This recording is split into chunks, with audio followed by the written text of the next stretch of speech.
The book Saving the World at Work asserts that there's a revolution brewing in America that will change the business landscape as we know it.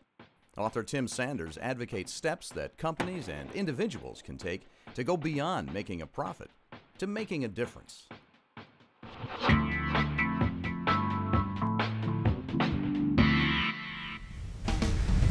There's a firestorm spreading through companies across the country, a revolution that will transform our reasons for buying products and services. I call this the responsibility revolution. Customers, employees, and investors are starting to demand that companies focus on their social responsibilities, not just their bottom lines. 65% of American consumers say they would switch to brands associated with a good cause if price and quality are equal. 66% of recent college graduates will not work for companies with poor social values. Businesses that do not take this revolution into account are putting their companies at risk.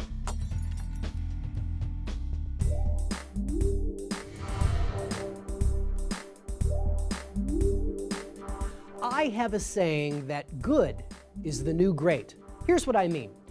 People want to work for companies that do good in their communities or for the world.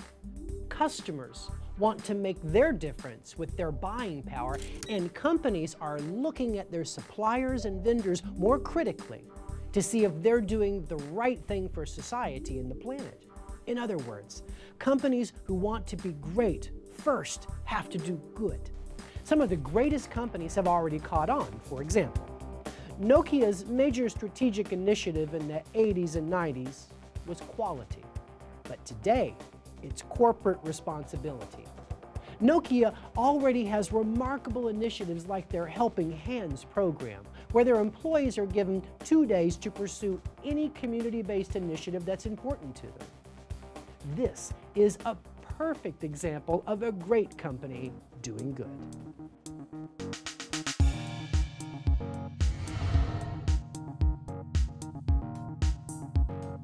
When we speak of the cost of something in the world of social and environmental responsibility, we're usually referring to the cost of our carbon footprint or greenhouse gas emissions. But in the world of business, companies have to be well aware of their bottom line at the same time.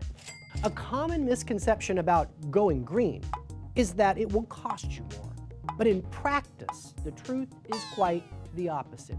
For example, did you know that a 1 gigabyte USB thumb drive filled with documents never printed can save a company about $6,000 in printing, ink, overnight shipping of the documents, disposal, and carbon waste?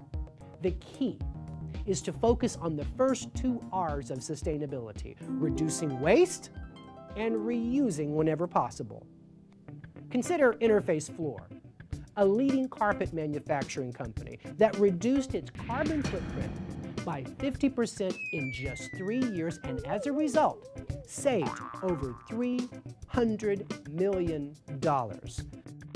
So green is not only free, it's good for your company's bottom line.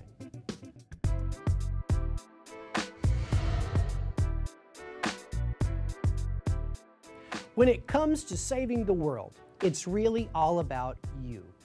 I truly believe that anyone can change a company and one person can help save the world. I call such people saver soldiers. One of the best examples I can give of a saver soldier is by revisiting Interface Floor to explain how they came to turn their company around. It all started with a woman named Joyce Laval and her daughter Melissa back in 1994. Melissa, a newly reformed environmentalist, sent her mom a signed copy of The Ecology of Commerce by Paul Hawken, a book about how the world's industrial titans were plundering the planet for profit.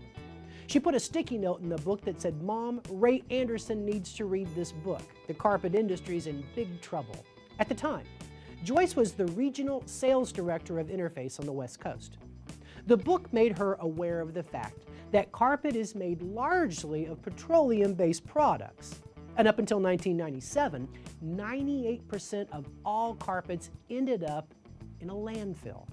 Joyce mailed the book to Anderson's secretary in Atlanta, who placed the book cleverly at the corner of Anderson's desk. Anderson picked it up as something to read while traveling, and when he read the book, it changed his life.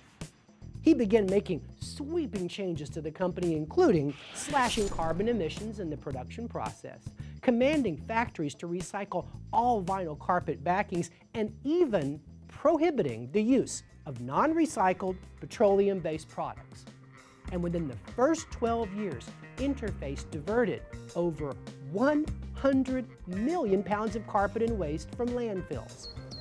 All this because one person believed that she could be the force for change. One person. The premise of Saving the World at Work is simple. I want to recruit you and train you for the responsibility revolution. I hope that my book triggers a revolution in you.